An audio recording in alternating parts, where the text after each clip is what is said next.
नमस्कार भैया.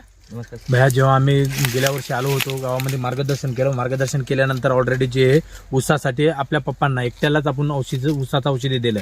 RCM sure शुगरची kit, म्हणजे त्याच्यामध्ये 2 ड्रिचिंग होत्या आणि 3 स्प्रे होत्या, म्हणजे 120 दिवसाचा पूर्ण कोर्स होत आहे पूर्ण टोटली. तर पूर्ण नाव भैया आपलं विष्णू साहेब राहुल, राणा सांडस, तालुका कळमनुरी, जिल्हा हिंगोली. तर दरवर्षी जवळपास येत्या 10 वर्षापासून तुम्ही ऊस हे पीक घेता.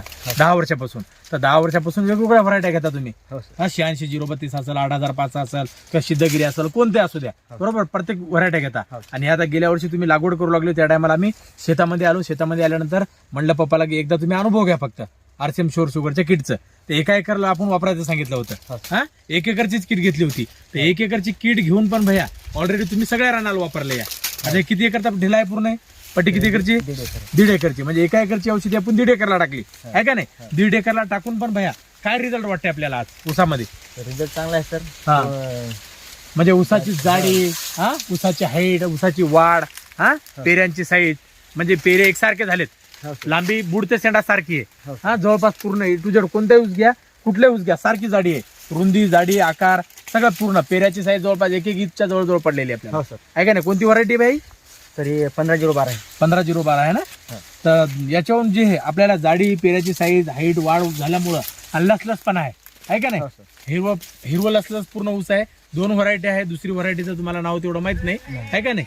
तर ही व्हरायटी तुम्हाला फक्त माहिती आहे. तर याच्यावरून भैया आता या ऊसाच्या क्वालिटीहून, त्या फुटव्याहून, जाडीहून, रुंदीहून आपल्याला काय वाटणार? दरवर्षीपेक्षा रिझल्ट आपल्याला वाढून दिसायला का कसं वाढून दिसायला? वाढून दिसला सर. दरवर्षीपेक्षा आपल्याला रिझल्ट वाढून दिसायला, वाढ पण चांगली वाटेली आहे का नाही? तर याच्यावर दुसऱ्या शेतकऱ्यांना भाई 1/2 एकर 1 एकर आरसीएम शुअर शुगरचं हे प्रोडक्ट वापरायला पाहिजेत का नाही? अनुभव घ्यायला पाहिजेत का नाही? अनुभव घ्यायला पाहिजे सर. घ्यायला पाहिजेत ना. आता 1/2 एकर 1 एकर आता तुम्ही जर वापरत नसतं तर आपल्याला अनुभव कळाला असता का?